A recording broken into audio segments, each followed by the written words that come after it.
I guarantee you there's technicians earning more than their owners all over the country right now. One of the major things that causes divides between automotive technicians and automotive shop owners is that the technicians have unrealistic expectations, fiscally speaking.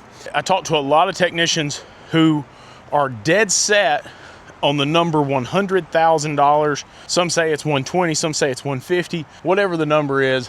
They don't take into account demographics. They don't take into account a lot of other financial equilibrium, if you will. And I don't think that we've ever trained them on that. I don't hold them accountable to that, right? Like, I think we have a responsibility to educate those in the trade and help them understand how these things work. But I will say this, the money has to come from somewhere. The business has to be profitable. And I know that there are a lot of technicians who have been beaten and abused by employers who, even when the money was there and things were going well, they were stuffing their pockets and they wanted to buy a boat. But here's the thing. We need to have partnerships, right? Like me, Mr. Shop Owner, with you, Mr. and Mrs. Technician. I need to have a partnership with you so you understand what the business's financials are, for you to earn what it is that you want to earn. I want every single person in this industry to earn whatever it is they want to earn. But there are things that come along with that. There's work that has to be done. There's steps that have to be taken. Money does not fall from trees.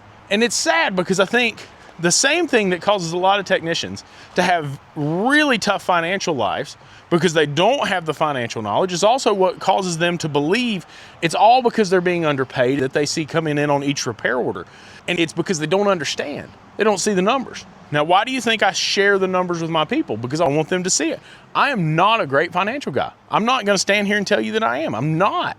But I believe that if we can talk to one another and if we can share the knowledge and share where the business is at and therefore share with them what we have to have from them to get the business to the next level, I think we can accomplish much greater things than if it's all hidden back behind smoke and mirrors like the Wizard of Oz, right? We need to be showing them the data, helping them understand. Now, technicians, you need to understand this.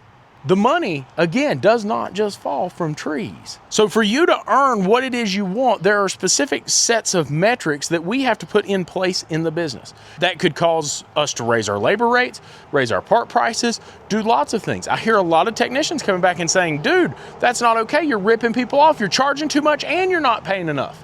Well, I hate to tell you this. Many of the businesses that are accused of that, I've seen their P&Ls and they're making 3 and 4% net profit. The numbers don't work. You just can't have money falling out of trees to increase your pay and reduce the cost for the consumer. You don't understand what it costs to run a business. And that's our fault, right? That's our fault as business owners because we've not taught you. We've been afraid that you would be so upset that we were making 2 and 3% that we weren't transparent with you. And I believe that we should be transparent with you. Do I believe the owners should get paid? Absolutely.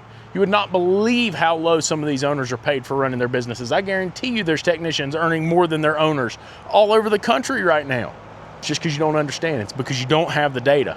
But you guys have to be willing to listen. You have to be willing to be part of the team that fixes it and makes it better. It's just my opinion, though. Y'all have a good one.